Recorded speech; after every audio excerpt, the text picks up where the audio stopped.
As principais tendências que transformam a realidade das pessoas e das empresas. Está no ar o podcast Lab de Tendências, da Casa Firjan.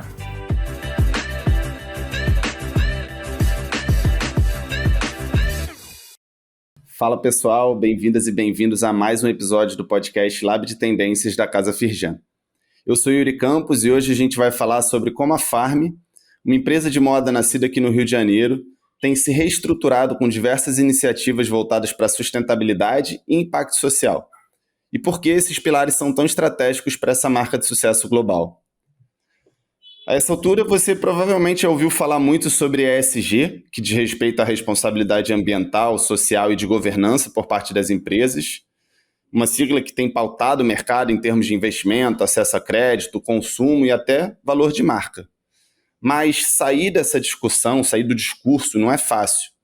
É preciso desenvolver novas iniciativas sem perder de vista a coerência. Ou seja, fazer mudanças tanto de dentro para fora como de fora para dentro. E não só.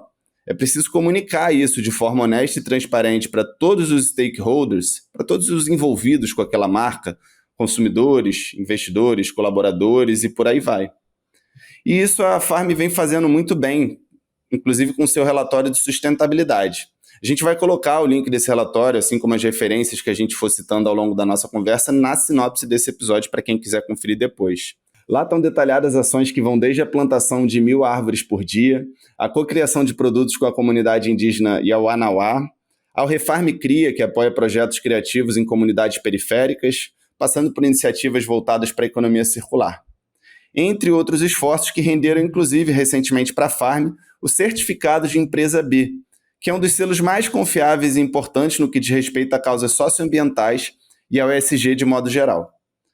Considerando que a indústria da moda é uma das que mais poluem no mundo, além de diversos outros problemas relacionados a questões sociais que grandes marcas do setor enfrentam, vale a pena conhecer iniciativas que buscam combater esses problemas e se inspirar com elas para que você possa implementar mudanças positivas também no seu negócio. Quem ajuda a gente agora nisso é o Diego Francisco, Head de Marketing da Farm Rio Brasil, jornalista, mestre em Relações Étnico-Raciais pelo Cefet, Rio de Janeiro, e doutorando em Sociologia pela Universidade Estadual do Rio de Janeiro e Paris 8, em Paris.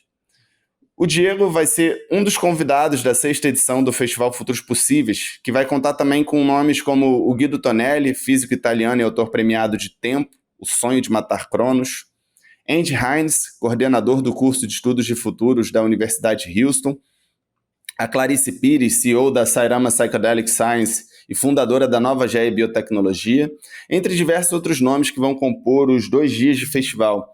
Esse evento vai contar com diversas palestras, painéis, oficinas, show, instalação artística, experiência interativa com realidade virtual e muito mais.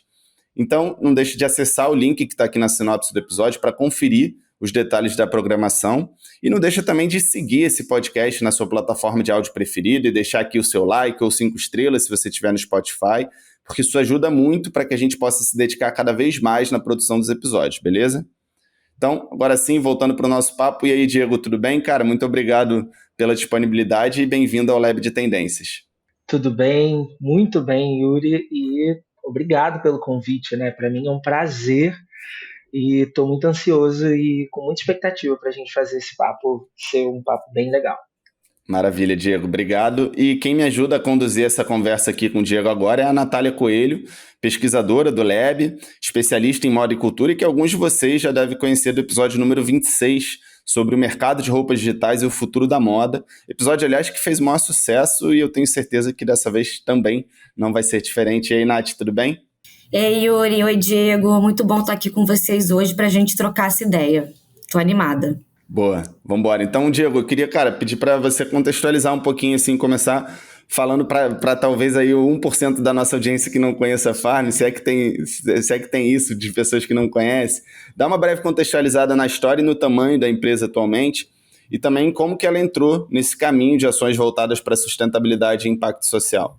Não, tudo bem. Eu acho que ainda tem muita gente que precisa conhecer a Farm, né? E eu acho que conhecer é mais do que saber que existe aquela marca e aquela loja ali passando quando você passa no shopping, ou se você viveu uma experiência com essa marca, né? Conhecer, acompanhar, entender os percursos, o caminho, né? E eu acho que a Farm é uma marca que tem identidade, que tem ali várias facetas possíveis para você se relacionar com ela. Então, eu acho que ainda tem muita gente que pode conhecer e deve conhecer a Farm, né? A Farm hoje é uma marca que tem 26 anos, é uma marca carioca, nascida no Rio de Janeiro, num stand em uma feira de moda, né? A Babilônia Feira Hype aqui no Rio, e essa empresa cresceu, né? Hoje a gente tem mais de 100 lojas no Brasil inteiro e também lojas no exterior, né? A gente tem uma segunda marca, que é a Farm Global, que a gente chama de Farm Rio, né? Hoje a gente já chama Farm Rio Brasil, Farm Rio no internacional.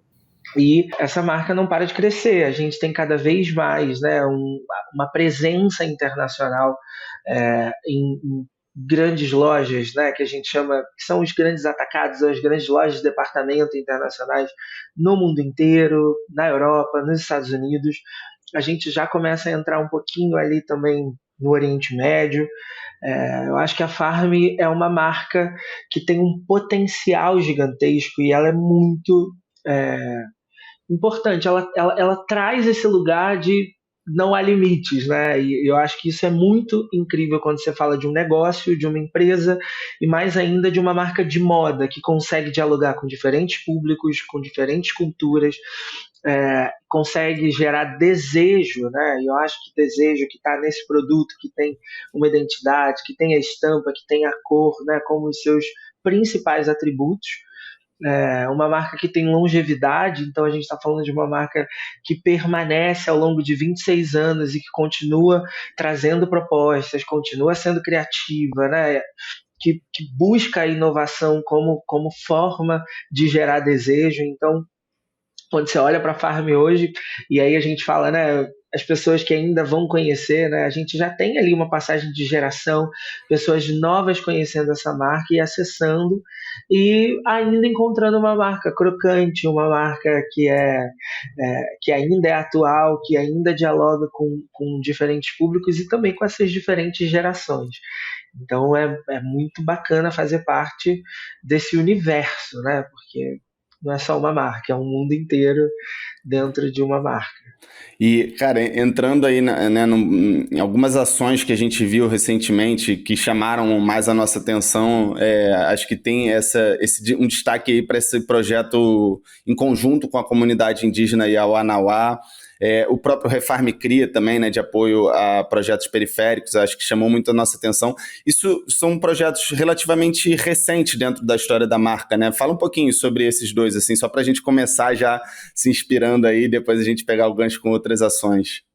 Sim, são dois projetos, inclusive, com estruturas muito diferentes, né? Quando a gente olha para o trabalho que hoje já tem quase 7 anos, que é a nossa parceria com os povos Yawanawá, a gente tem ali um modelo de negócio muito interessante, porque não é só se apropriar, por exemplo, de uma identidade, de uma forma ou de um produto, né? Tem uma construção coletiva e tem a produção de um impacto territorial naquela comunidade especificamente, né? Então a gente tem várias fases dentro do projeto que é essa parceria, né? E quais são essas fases? Uma está ligada ao produto, ao criativo, né? O que a gente produz e que vai virar roupa.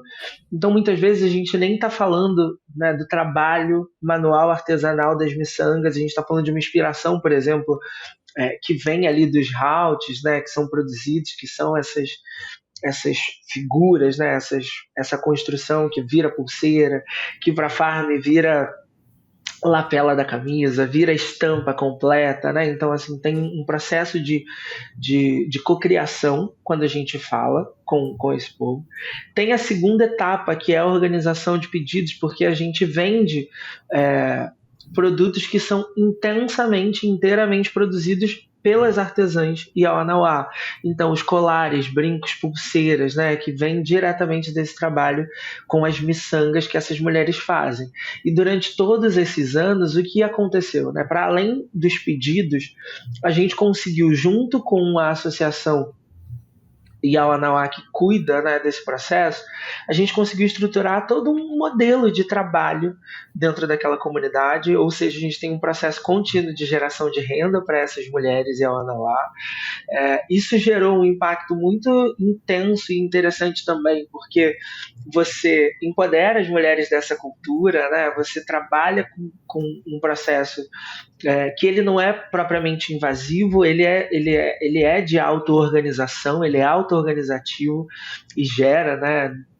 No último mês a gente teve a Semana de Diversidade e a Júlia, que é responsável pelo projeto, é uma mulher Yawanawá, ela diz, né, a gente encontrou com a Farm, e assim, a gente tinha um sonho e a Farm tinha um sonho, então a gente encontrou esse modelo e a gente conseguiu construir, a gente vem construindo uma parceria muito consistente, que vira roupa. Às vezes não existe uma coleção Yawanawá propriamente, mas a gente tem ali as miçangas, né? Ou seja, ao longo de todo um ano, mesmo com estando na coleção ou não estando na coleção, a gente tem produtos Yawanawá à venda nas nossas lojas. Isso garante a longevidade desse processo, mas também garante a geração de renda de modo contínuo. Para além disso, a gente ainda tem uma terceira camada dentro desse projeto, que é o incentivo aos projetos, né, que os povos Yawanawá propõem. Então, todos os anos eles propõem, dentro da realidade da necessidade, um projeto específico que é apoiado dentro da parceria. Então, já teve a construção de uma casa, por exemplo, de troca de saberes, porque eles estavam perdendo, né, esse espaço, por exemplo, do uso das ervas medicinais. Então, como é que você passa para as próximas gerações? Ou seja, além de outros projetos, como já foi a construção do espaço onde essas mulheres trabalham, a adequação desse lugar, como é que ele se torna, né, um espaço importante. Ou seja, é uma parceria que ela vai desde o aspecto cultural ali no dia a dia, na vida, no trabalho, na renda dessas mulheres, até a roupa que chega na loja numa coleção. Então, é um projeto muito, muito importante, interessante, é um modelo de negócio, ele é super legal. E do outro lado tem o Refarm Cria, que é mais recente, né? É um projeto que tem ali agora a gente está no seu segundo ano, né? Foi premiado nesse ano no prêmio Faz Diferença do Globo. É verdade, né? Teve isso também. Prêmio Faz Diferença, que inclusive é Globo com Firjan, né? É isso, exatamente. Então o Refarm Cria foi premiado na categoria Desenvolvimento do Rio, exatamente por fazer esse trabalho que levar o recurso aonde a potência está, né? E a gente acredita muito na potência dos territórios, na potência dos territórios periféricos, não só no Rio de Janeiro, como no Brasil todo. Na primeira edição, a gente conseguiu premiar 81 ações, sendo 51 delas na cidade do Rio de Janeiro, e as outras 30 no Brasil inteiro. Esse ano a gente fez uma edição um pouco menor porque ela era focada na moda. Então, na primeira edição a gente tinha projetos de cultura, equidade, criatividade e moda, e nessa segunda edição a gente premiou projetos conectados ao pilar de moda. Então foram 20 projetos no Brasil inteiro, a gente teve muitos projetos na região norte do país. Então, o projeto ele vem amadurecendo e ele continua cumprindo a sua missão de levar não só o recurso para o lugar onde a potência está, mas também de conectar a Farm a essas potências. Então, são dois projetos muito diferentes, mas de altíssimo impacto, sobretudo nos territórios e no cotidiano dessas pessoas que não estão necessariamente dentro da Farm, né? Diego, aproveitando sobre esse projeto com os Yawanawá, eu estava justamente assistindo as lives da Semana de Diversidade da Farm, e aí teve um relato que me chamou a atenção. Uma das mulheres, né, artesãs, comentou justamente sobre como que a Farm se preocupa em respeitar esse tempo de produção das peças que são desenvolvidas por elas, justamente porque é um tempo de produção que é muito diferente do mercado de moda tradicional. E aí eu lembrei que isso também também se conecta com o tema que a gente vai tratar nesse Festival Futuros Possíveis, que é essa percepção plural do tempo, que é muito moldada por fatores culturais, sociais, econômicos. Então, a gente quer também discutir um pouco sobre isso. E aí eu fiquei muito curiosa, você acabou respondendo um pouco isso, mas se você puder falar mais sobre como que a Farm lida justamente, né, consegue conciliar esse tempo de produção que é mais artesanal, é mais slow fashion, com essa demanda do mercado de moda atual que está cada vez mais acelerada. Como que é isso para vocês? Eu acho que a Farm como um todo, ela já trabalha um pouquinho fora dessa lógica, né? Embora estejamos nela todos os dias presos a um cronograma de produção, a uma relação com fornecedores, né? Então, assim, existe uma cadeia gigantesca para fazer com que um produto chegue numa loja, né? Desde a criação e concepção desse produto até que ele chegue naquela loja, naquela vitrine, a gente tem um processo que na Farm dura quase 2 anos. Então a gente pensa a coleção quase 2 anos antes. Ainda assim é acelerado, né? Não dá para pensar que 2 anos para produzir uma coleção, a gente não está falando de um tempo que ele é muito expandido, não, tá? A gente está falando de um tempo em que o cronograma vai ali apertando muito. Mas por que eu digo que na Farm a gente já tem um processo um pouquinho diferente? Porque a estampa ela não nasce do nada, né? E a estampa é a matéria-prima principal na Farm, né? A gente tem um processo criativo para a construção de cada uma dessas estampas, né? Nós temos estampas produzidas todos os dias por profissionais que trabalham dedicados. A gente tem um departamento chamado Estilo Arte, que dá o start, inclusive, nas coleções, né? E aí a gente precisa de workshop criativo, a gente precisa mergulhar nas temáticas institucionais, precisa pensar cor, precisa pensar arte, precisa pensar esse estímulo. Ou seja, a gente já precisa de um processo muito diferente, porque a gente valoriza não só o desenvolvimento da estampa, mas a gente também tem um produto que ainda que algumas vezes não se perceba, eu acho que é muito difícil uma cliente da Farm não encontrar, por exemplo, cada um desses detalhes, né? A roupa da Farm ela é uma roupa que tem muitos detalhes, né? A gente ama o artesanal e a gente tenta trazer e transpor, por exemplo, esse artesanal o tempo inteiro, mesmo para um vestido que ele não é inteiro de crochê, por exemplo, né? Uhum. Então tem um processo artesanal para construir o conceito dessa estampa, para entender como é que a estampa fica nessa roupa. E aí a gente já tem um processo que ele é mais expandido. Quando a gente fala da relação com a Zélia Laje, uma oportunidade que a gente encontrou era exatamente essa, assim, que a gente traz de inspiração, que vai inspirar também o nosso processo. Ou seja, a gente vai precisar se inspirar nessas imagens, nessas histórias, nessa linguagem, nessas cores, para produzir os nossos estímulos, para produzir as nossas estampas. Ou seja, então a gente tem uma parte que está dentro de um processo que já existe na Farm.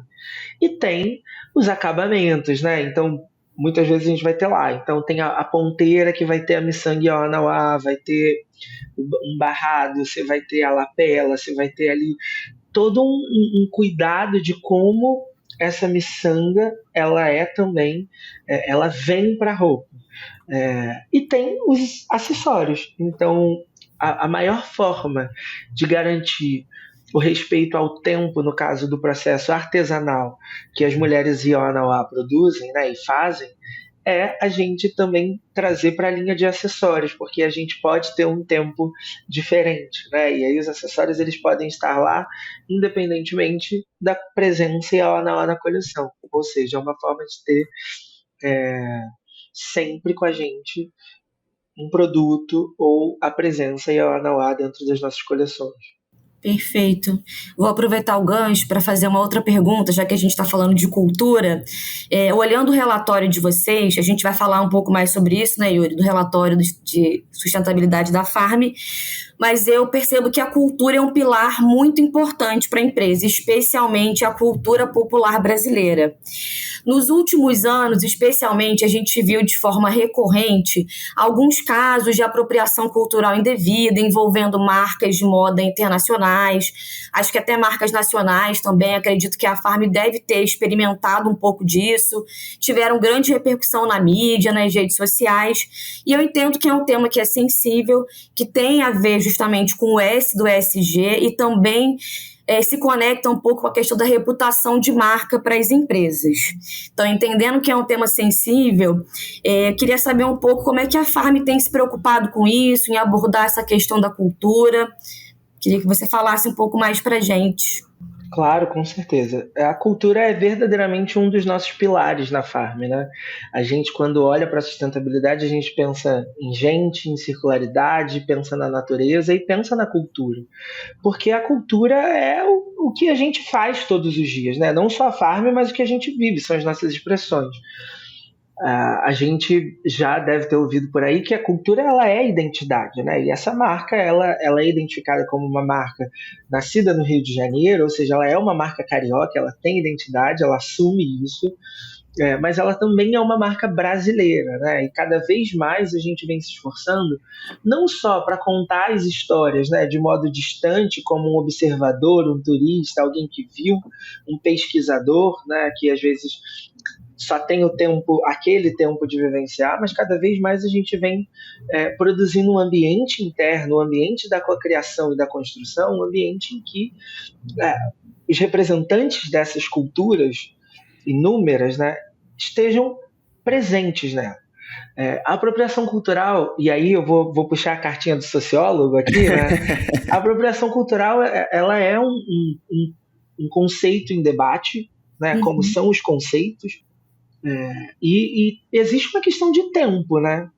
Às vezes no tempo errado uma coisa vai ser vista como apropriação cultural e aí você amadurece ou não amadurece ou entende, e isso muda de perspectiva, né? Porque as pessoas mudam, as culturas mudam, as sociedades mudam. A gente está vivendo aí um momento muito intenso, inclusive de transformação das nossas culturas com o advento de tanta, né, tecnologia. As mudanças climáticas vão produzir essas mudanças, então a gente vai começar a vivenciar processos que antes a gente não chamava de apropriação cultural e vão passar a ser, porque a escassez dos recursos ela produz isso, né, numa sociedade que é pautada pelo capital, pelo neoliberalismo. É isso, né, gente? É a nossa realidade. Sim. E a gente tem aí um caminho, né? É muito difícil não errar quando você é alguém contando uma história, né? Vocês sofreram críticas nesse sentido? Por exemplo, quando vocês desenvolveram essa iniciativa com a Ioanauá? Muita gente por não conhecer, né? E aí eu acho que a Farm ela já errou. Óbvio que ela já errou, né? E na apropriação cultural, muitas vezes, não é só um processo que você faz. É como as pessoas veem. E o como as pessoas veem também importa. E é isso, né? O tempo do debate. Às vezes você vai produzir uma coisa que quando chega naquele tempo, naquela conjuntura, naquela característica, assim, as pessoas vão ver, elas vão se sentir incomodadas, elas vão se sentir usurpadas da sua cultura, da sua identidade, do seu fazer. E aí você tem o erro. A Farm já errou, né? Mais de uma vez, porque ao longo de 26 anos, impossível não ter errado, sendo uma marca que retrata a cultura brasileira, sim, que está no Rio de Janeiro e que gosta de se conectar com a cultura brasileira, né? A gente gosta do carnaval, a gente ama o carnaval, a gente ama Salvador, a gente ama o norte do país, e como a gente ama a natureza, como é que a gente vai se conectando com isso, sendo uma marca carioca, sem que a gente produza erros? Não tem como, a gente vai precisar errar e acertar. Eu acho que esse é um recado super importante.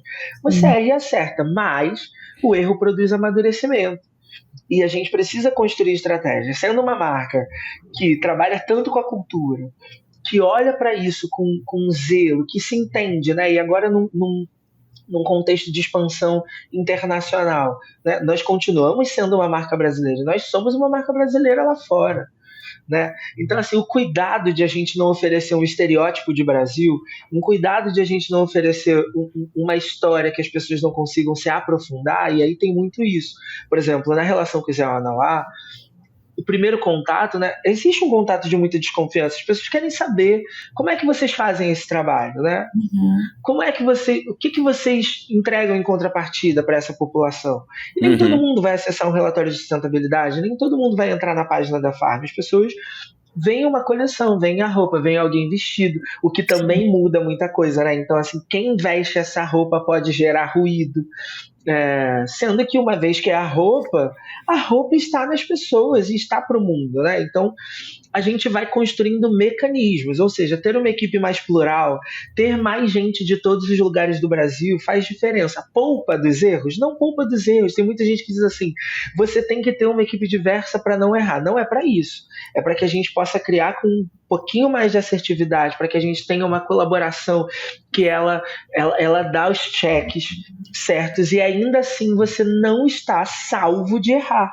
Porque, e aí eu volto, né?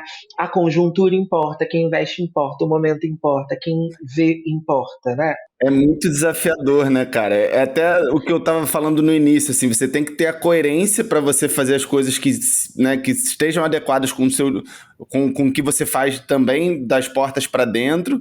Você tem que comunicar isso nos mais vários níveis, né? Desde um relatório de sustentabilidade, onde você consegue esmiuçar todos os detalhes e dar todas as informações, até na imagem que você usa no post do Instagram, né? Que vai gerar uma reação imediata também. Até como você falou, quem está usando a roupa vai gerar uma reação, né? E vocês têm que se preocupar com isso tudo.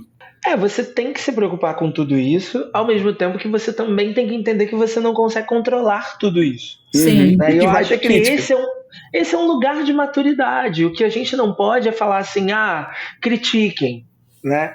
Sem que a gente dialogue, porque esse processo de não dialogar, ele também afasta as pessoas, né? Então, assim, a gente é uma marca brasileira, a gente ama contar histórias, a gente ama a cultura brasileira, a gente acredita que se o mundo inteiro conhecer a cultura brasileira, o mundo vai ser melhor, né? Então, assim, se o mundo tivesse a oportunidade de se relacionar um pouquinho com a nossa cultura, a gente teria um mundo melhor, e eu acho que a gente trabalha por isso, né? Na Farm Internacional, a gente utiliza o Dressing Happiness como uma tagline nossa, ou seja, a gente acredita nessa alegria. Dressing Happiness, se vista na alegria. Exatamente, porque a gente acredita que essa é uma marca, né? O nosso livro de 25 anos é 25 anos de sorriso, né? Ou seja, essa é uma marca do nosso povo brasileiro e da nossa cultura, né? Em que pese a complexidade que é a existência num país como o nosso. Ainda assim, nós somos um povo que sorri, né? Ainda assim, a gente é um povo que ama contar história, de norte a sul do país. A gente tem milhares de manifestações culturais diferentes, coloridas, vibrantes, musicais, dançantes e, nossa, só falar disso, né? Você já pensa em cor, em roupa, em estampa, em movimento, nessa roupa que é fluida. Ou seja, eu acho que a Farm, ela tem isso. E aí eu acho que cada vez mais a gente gosta de aprofundar. Então, né, há 2 anos a gente teve uma coleção, uma cápsula com o boi de Santa Fé, no Maranhão. Né? A gente fez isso 2 vezes. A gente tem uma parceria com o Antônio Pita, de Salvador. E a gente já fez, né, 2 cápsulas super incríveis com o Antônio Pita, contando essa história, mergulhando. A gente ama contar essas histórias. Né? E aí eu acho que, para fazer isso, a gente hoje, cada vez mais, entende a responsabilidade que é fazer. E a gente está olhando para todos os lados e para todos os lugares onde a gente pode dar check.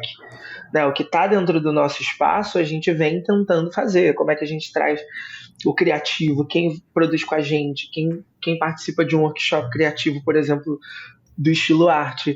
Como é que a gente pensa essa comunicação? A gente pensa com quem? Só pensa sozinho, né? Porque tem isso também. A gente já sabe contar essas histórias, vamos contar sozinho. E não é assim, né? Eu acho que a gente precisa ouvir mais gente o tempo inteiro. Boa, deixa eu pegar um gancho dentro disso que você está falando, porque acho que você conecta muito com um projeto que eu sei que é o seu xodó também, né? Que é um dos seus xodós aí dentro da Farm, que é o Casa Farm em Belém do Pará. Vocês convidaram artistas, influenciadores e comunicadores da região para esse evento. Fizeram workshops, rodas de bate-papo, aulas de gastronomia, várias outras atividades imersivas na cultura local, né? Justamente dentro dessa conversa que a gente está tendo aqui sobre quanto que vocês valorizam a cultura brasileira, e para você valorizar a cultura brasileira, você precisa entrar em várias microculturas, né, que existem dentro de uma grande cultura nacional. Então, como é que funciona esse tipo de ação que vocês desenvolvem aí? Como é que foi esse processo, especialmente utilizando esse case aí da Casa Farm no Belém do Pará? Então, sim, a Casa Farm foi um dos xodós desse ano, né? E aí eu digo porque, aproveitando que a gente está falando de tempo, né? Eu acho que quando a gente pensa numa marca de moda dentro desse contexto, do nosso contexto, que é o varejo, né? A gente não pode esquecer o varejo que te demanda todo dia, que cada dia é um dia novo, todo dia tem uma cota, né? A gente não pode fugir, né? Que a gente tem um negócio no varejo que se movimenta com essa velocidade, né? Na Farm, a cada semana você tem uma vitrine nova dentro de uma coleção, a gente comunica com essa velocidade, mas a gente também gosta das histórias profundas, e a Casa Farm de Belém, ela é um exemplo desse, né? De como é que a gente costura nesse tempo um escape, né? Que não é só das férias, né? Mas é um escape que te faz voltar profundamente para aquilo que é a essência. Então, como é que eu conecto os criativos desse negócio dentro de um território tão plural, tão diverso, com uma história tão viva e vibrante, que vai fazer com que a gente não só ouça alguém de lá, né, mas vai fazer com que a gente mergulhe nessa experiência, mas que a gente também permita que as pessoas mergulhem no universo que a Farm é. E aí eu acho que a Casa Farm de Belém é um processo exemplar nesse caso, né? A gente vai para Belém na Semana do Círio de Nazaré, ou seja, que é um dos momentos mais especiais de quem mora em Belém, é considerado o Natal dos belenenses. Para ir para Belém, né, a gente faz uma viagem de pesquisa antes, a gente traz uma consultoria que é uma pessoa do território contando essa história, trazendo, mostrando, conectando, que acompanha a gente durante todo o processo. A gente vai para um lugar, né, que é a Ilha do Combu, que é um dos principais polos de produção de açaí e de cacau de Belém do Pará. Uma comunidade ribeirinha. A gente vai para um espaço que é o Espaço Aruna, a gente veste esse lugar de farm, mas esse lugar por si só já é farm, porque ele é artesanal, ele tem a palha, a madeira, a vista para o rio, a poesia do rio, né? A poesia de um pôr do sol. A gente se conecta com essa comunidade local e a gente se conecta com os espaços da cidade de Belém. Ou seja, a gente se conecta com a dona Nena, que é a filha do Combu, que produz cacau na sua casa, né, e que começa ali um processo de geração de renda para o seu entorno. A gente leva para casa os artistas, né, da nova cena musical de Belém do Pará, mas também a gente leva o carimbó do Marajó, a gente junta nesse espaço, né, o que tem de potência com os criadores, por exemplo, com os influenciadores. A gente exibe um documentário na casa, né, que pela primeira vez ele vai ser exibido no Pará e fala sobre a cultura paraense. A gente tem ali diferentes gerações acessando a casa, que isso é importante demais, né? Então a gente tem desde o jovem festeiro que vai, né, para passar um fim de tarde, um pôr do sol e curtir essa festa. A gente tem as pessoas com mais idade, vivendo outros momentos. A gente tem um público que vai participar das ativações e das ações. A gente vai para Icoaraci, né, que é um território também em periferia de Belém do Pará, e que é um polo cerâmico, né, um polo de artesãos, e a gente vai para lá e conhece essas pessoas, as diferentes linguagens, as diferentes identidades, e tudo isso fazendo o quê? Levando um grupo de criativos nossos, de diferentes times da Farm, para se conectar com novos saberes, com um outro espaço cultural, né, que vai viver o Círio, ou seja, a gente acompanha o Círio de Nazaré, acompanha essa manifestação cultural e religiosa que é super importante no nosso país, e a gente sai de Belém do Pará, né, com uma ativação que dura 5 dias, 4 dias, Mas a gente leva o Thiago Castanho e a gente não vai levar só o Thiago Castanho, que é um chefe reconhecido no país inteiro, né, que está na TV. A gente leva a Fafá, da barraca da Fafá, que tem a comida de rua, e a gente coloca os dois para cozinharem juntos, sabe? Então a gente produz esse espaço que eu acho que é o que uma empresa como a Farm, que gosta de contar essa história, tem potencialidade de fazer. A gente tem a chance de ser um megafone, de amplificar, de trazer as pessoas para conversar, de colocar essas diferentes culturas juntos, né? E eu acho que é isso que a gente acredita. E eu acho que é por isso que Belém, quando eu olho para trás nesse ano, e olha que a gente fez muita coisa muito legal, mas Belém é um projeto que ele é muito profundo e muito marcante. Ou seja, ele mostra que a gente pode fazer uma ação de marketing, um projeto de marketing, uma ação de comunicação, de conexão com aquele território, mas que ela também pode ser profunda, que ela pode e deve emocionar, que ela deve cativar outras dimensões, né? Porque é isso que a gente também quer fazer com a nossa roupa, né? A gente quer que a pessoa pegue aquela estampa e ela seja marcante, ela emocione, ou seja, Belém continua reverberando, já tem quase 2 meses, né? Foi lá no começo de outubro, na primeira semana,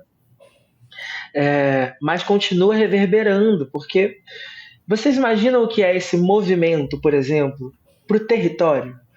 Né? Durante 5 dias da casa, mais de 100 pessoas daquele lugar trabalharam com a gente. Né? Você movimenta um espaço, um território, você potencializa essas pessoas, e não é porque elas não são potentes, né? E aí tem muito isso, né? Antigamente existe um discurso de que as pessoas dão voz, que as pessoas dão potência. Não, essas pessoas são potentes, mas elas precisam de megafones, elas precisam de espaço para que elas também se reconheçam como potência. E eu acho que o diálogo que uma marca como a nossa pode fazer é exatamente esse. E isso é cultura, isso é se envolver com a cultura, isso é estar nesse espaço sem a mesma mentalidade de que eu chego lá, pego o que é bom e vou embora. Eu chego lá, olho isso e vou para casa. Não é isso. Perfeito. Eu quero que essas pessoas se conectem com a gente. Perfeito. E eu acho que a Casa de Belém é exatamente isso. Boa. Diego, vamos falar um pouquinho sobre o selo B, cara, o certificado B, porque não foi só a Farm, né? Foi o Grupo Soma, que é do qual a Farm faz parte, mas que envolve também aí algumas outras marcas do setor. Como é que foi esse processo? Qual a importância desse selo para a empresa? Eu sei que vocês, inclusive, enquanto Farm, ajudaram também a todo o grupo para que conquistasse esse selo, né? Que, como eu falei na minha introdução, é um dos principais certificados quando a gente fala sobre sustentabilidade, sobre impacto social, né? Sobre a proposta social e ambiental que a empresa tem e como que ela lida com esses fatores. Então, fala um pouquinho sobre isso. Eu acho que o selo B para a Farm e para o Grupo Soma, né, é uma conquista gigantesca, porque eu acho que toda empresa hoje que entende de sustentabilidade, que entende dos percursos e do caminho, né, reconhecem no selo B uma certificação de primeira hora. Eu acho que é isso, né? Hoje a certificação, a principal certificação do mundo inteiro.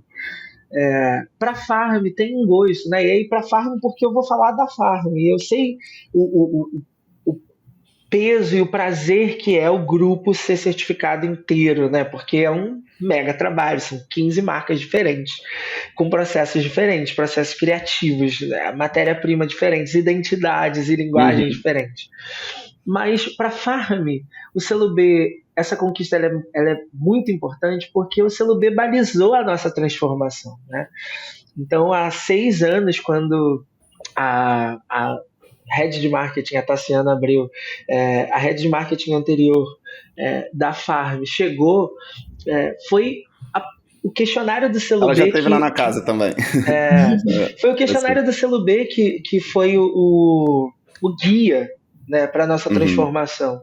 Então, quando a gente olha ao longo desses 6 anos, né, a gente pensa às vezes que dá para fazer super rápido, e não dá, né? Tem uma indústria inteira, são processos, você mudar mentalidades, você ir fazendo um pouquinho, tem um trabalho de formiguinha diário, cotidiano, que gera o que a gente está vivendo hoje, que é ter recebido a certificação. Então, quando a gente olha para trás e olha agora, para a gente é muito impactante, porque a gente foi pegando cada um dos pilares, né? E é isso, a gente olha para o selo B, constrói os pilares da sustentabilidade farm, né? Eu já falei aqui, mas gente, natureza, circularidade e cultura. A gente vai entendendo onde estão as ações que a gente já fazia na farm, onde a gente não tinha nenhuma ação, onde a gente precisava começar. E aí a gente começa a fazer um trabalho, olha para o que a gente produz, olha para as nossas sobras. O que a gente pode fazer? Será que a gente consegue criar coleção? Nasce o Refarm e a gente começa a criar coleções e cápsulas, né, com reaproveitamento de tecido. A gente começa e gira o nosso jeans, por exemplo, para ter um jeans que é uma matéria-prima responsável e sustentável. A gente tem todo o nosso jeans Refarm, é uma estratégia. A gente o que significa o jeans ser Refarm? Significa que uma parte desse jeans é reaproveitamento, outra parte desse jeans é um jeans que ele é produzido com menos lavagem, com uma malha certificada, né? Ele tem um processo, um algodão melhor certificado. Isso faz com que a gente tenha hoje um gasto muito menor, né, na produção do nosso jeans. Ele gera menos resíduo, utiliza menos recursos. Gera menos resíduos, utiliza menos recursos, e como uma parte dele também é de reaproveitamento, a gente também tem circularidade, né? A gente tem do outro lado, né? A gente começa os projetos ambientais, então a gente cria o 1000 árvores por dia todos os dias, e a gente planta hoje em todos os biomas do Brasil, com parceiros de plantio. Então a gente planta em várias modalidades. Isso também é muito importante no 1000 árvores, né? Porque a gente tem em vários biomas o trabalho de plantio com agroflorestas. Ou seja, o impacto não está só no plantio, o impacto está no cotidiano de várias comunidades que se beneficiam, né, dos alimentos que são gerados ali. A gente passa a ter um percentual de matéria-prima responsável nas nossas coleções. Hoje a gente fica sempre, né, entre 30% e 40% de matéria-prima responsável. A gente passa a ter algumas matérias-primas rastreáveis, né? Então a gente tem coleções com Ecovero. A gente faz o projeto e a parceria com o Enjoei, ou seja, é mesmo uma trajetória de muitos pequenos movimentos que geram uma farm muito mais sustentável, né? É uma farm que está ainda em aperfeiçoamento, é óbvio, né? A gente trabalha o tempo inteiro para ter toda a nossa matéria-prima certificada, e aí depois a gente vai para a relação, como é que a gente trabalha com mais matéria-prima responsável, como é que a gente cuida da relação com os fornecedores, né? Então a gente tem um apoio do Grupo Soma hoje muito importante, porque a gente também prepara o fornecedor. Claro. Esse é um exercício muito importante, né? Não é só exigir que ele seja certificado ou que ele seja mais responsável e sustentável, né? O que ele faz? E aí eu acho que tem um trabalho pioneiro no grupo nessa relação. Então, assim, a gente olha para essa certificação hoje e a gente dedicou todo o mês de novembro para contar essa história, exatamente porque, assim, cara, a gente está muito orgulhoso. A gente está muito orgulhoso de ser uma empresa B. A gente, dentro da nossa campanha, né, a gente está falando que a gente tem muito orgulho de ser uma empresa B de Brasil. Então, a gente não podia deixar passar, né? Então, acho que a gente criou uma identidade super bonita, né, bem Brasil autêntico, para dizer assim, ó, a gente é selo B de Brasil, né? Eu acho que a gente tem essa capacidade de contar essa história no mundo inteiro, né? Que não é só o selo B da B Corp, né? Não é só ser B Corp, né? Assim, ser selo B do Brasil. E né? Diego, uma pergunta bem de marketing mesmo. Como é que o público consumidor tem percebido essas ações, essa transformação da empresa? Até como é que ele percebe o selo B? Dá para mensurar isso de alguma maneira em relação até ao valor de marca, né? Como é que estão os feedbacks até o momento? A gente faz, né, uma pesquisa trimestral para entender isso, porque a gente acha importante. Eu tenho muito orgulho de falar o seguinte, assim, olha, a gente tem uma cliente que aprende sobre sustentabilidade com a farm. E, cara, qualquer pessoa do marketing deveria ficar muito orgulhoso, né, ou muito orgulhosa de saber que assim, você consegue compartilhar com o seu público consumidor um modo de fazer. né? Você vai mudar hábitos das pessoas, né? Você vai se transformar junto. Então, eu acho que desde o começo a Farm assumiu uma posição de que era assim, olha, a gente tá num caminho, né? Hoje muitas empresas usam também, né, esse discurso de que é um caminho. Eu acho que a gente sempre teve essa humildade de dizer mesmo, olha, a gente não é a empresa mais sustentável, mas a gente está no caminho, a gente quer fazer com verdade, que é algo que a gente ama, né? Dizer assim, olha, na Farm tem que ser verdade. Então, a gente vem construindo ao longo do tempo um percurso de que a nossa cliente, ela aprende com a gente. Então, quando ela entra numa parceria, entende que é circularidade na parceria com o Enjoei, né? Então, quando ela pega lá a tag do Refarm Jeans, ela sabe que aquele jeans gasta menos água.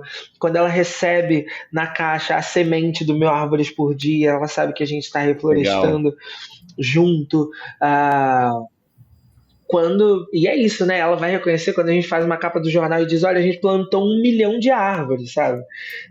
E ela vai compartilhar com orgulho de que a empresa que ela consome produz esse feito. Então, eu acho que a gente consegue avaliar o impacto, né, do trabalho de uma marca como a nossa exatamente aí, quando a cliente diz assim, olha, eu aprendo sobre sustentabilidade com a Farm. Eu nem sabia o que era reaproveitar, por exemplo, um tecido, mas olha esse produto que eu comprei com tecido reaproveitado. Então, eu acho que isso dá muito orgulho também pra gente, né, de construir esse caminho junto com a nossa cliente. Então, quando a gente comunica um relatório de sustentabilidade, quando a gente conta que é B, quando a gente apresenta uma nova iniciativa, a gente tem todo esse cuidado, né, de contar para nossa cliente que também dá para fazer de passo a passo, dá para fazer ali de forma seriada, né? E dá para mudar, né? O efeito tá aí. Vamos para nossa dica de ouro.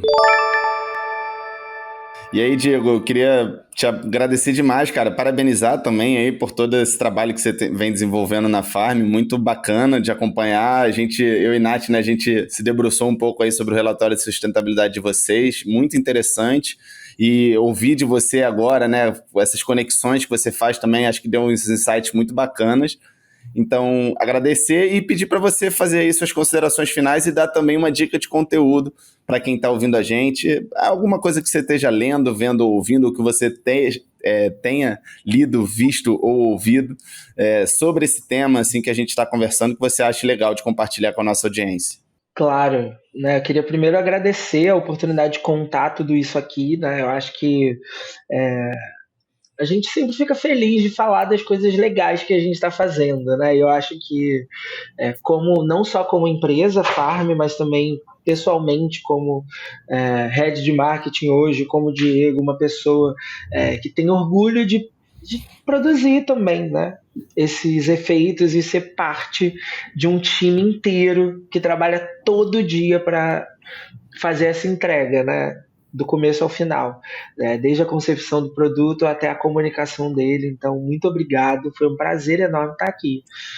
E eu quero dar uma dica de ouro, que é uma dica de leitura, que é o livro Banzeiro Ocotô, uma viagem à Amazônia, centro do mundo. É o livro da Eliane Brum, que é um livro arrebatador. Assim, a Eliane é incrível no seu relato, é um livro para conhecer mais da Amazônia. Eu acho que a gente está numa conjuntura que nos exige, né, ainda mais se você não está na região norte do país, se você está no sudeste, em qualquer outra região que não seja, né, mas sobretudo no sudeste, a gente está aqui, a gente está no Rio, é muito importante, assim, vale cada página. Essa leitura é uma leitura agradável, atraente, instigante.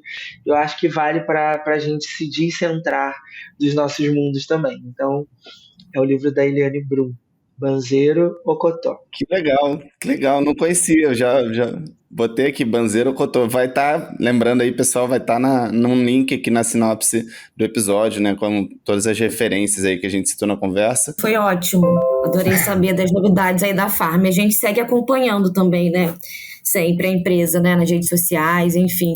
E parabéns pelo trabalho, o relatório realmente é muito incrível, muito bem elaborado, a gente consegue ter uma visão muito ampla e transparente das ações da empresa. E para o setor de moda isso é muito importante, assim. Parabéns. Obrigado, gente. Muito obrigado, viu? Foi um prazer. Obrigado. Obrigado, Nath. Obrigado, Diego. Obrigado a você que está ouvindo a gente até aqui também. Lembrando que a conversa não encerra agora. A gente continua nas redes sociais. Você pode achar a gente no Instagram, o @CasaFirjan, onde a gente compartilha muito conteúdo bacana, relevante, além de manter a programação da casa sempre atualizada. Se você quiser falar direto comigo, eu estou no LinkedIn, é Yuri Campos. Vou adorar saber o que vocês estão achando aí do episódio, se tiver críticas, sugestões, enfim. São sempre muito bem-vindos. Onde é que o pessoal te encontra, Diego? Pode me encontrar no Instagram, Diego San Francisco, ou no LinkedIn, Diego Francisco. Onde o pessoal te encontra, Nath? LinkedIn, Natália Coelho. Boa. Então é isso. Obrigado, pessoal. Até o próximo episódio. Valeu, tchau, tchau.